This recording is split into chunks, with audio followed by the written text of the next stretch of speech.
Si j'ai choisi de m'investir dans l'aventure pour donner mon temps aux lycéens, en l'occurrence, c'est parce qu'au quotidien, j'ai cette envie de transmettre. Si tu mets ta flèche dessus. Donc là, on va vraiment commencer par une interface entièrement numérique. Pour moi, une connaissance qui n'est pas transmise ne sert à rien.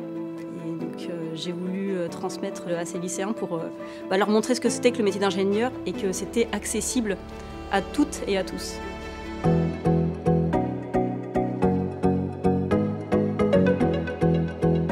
Le programme S'Aventurier École de la Recherche est né en 2013 pour initier les élèves de la maternelle jusqu'au lycée aux enjeux et méthodes de la recherche scientifique et de l'ingénierie. Et également initier les enseignants à s'emparer de ces projets en partenariat avec des entreprises. Dans 80% des métiers, savoir utiliser un ordinateur, c'est un peu la base. Donc le fait que nos mentors ici soient des salariés, des ingénieurs au niveau de l'entreprise Thales, c'est vraiment très intéressant. Ça permet en fait surtout de poser des questions. Ils sont intéressés un peu à leur vie, qu'est-ce qu'ils ont fait comme études. Ils ont été assez étonnés que certains en fait étaient ingénieurs sans vraiment passer par une école d'ingénieurs.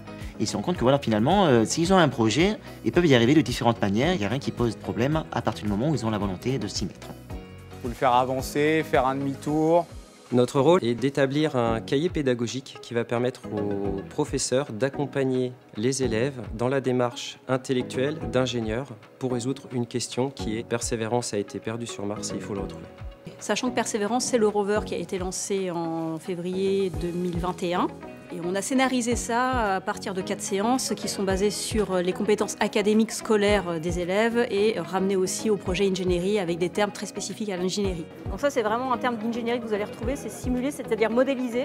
Ils ont une méthode scientifique qui est très intéressante, où ils expliquent notamment que l'erreur ici n'est pas un problème, puisque justement ils marchent à l'erreur, ce qui est plutôt intéressant pour les élèves qui ont souvent cette peur de l'erreur. Trompez-vous, améliorez. Voyez un peu les erreurs, comprenez-les et ne les refaites plus par la suite. On intervient de deux manières.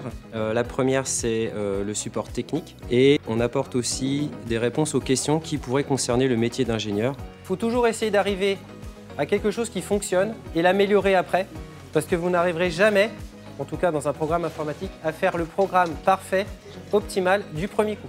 Les compétences scientifiques, en termes non seulement de savoir, mais également d'esprit critique, d'innovation, de créativité, sont indispensables. Nous ne pouvons pas dire que cette génération va affronter tous ces défis sans endosser notre responsabilité d'éducateur et la co-responsabilité de coéducation avec des chercheurs et des ingénieurs pour leur donner les bons outils intellectuels et scientifiques.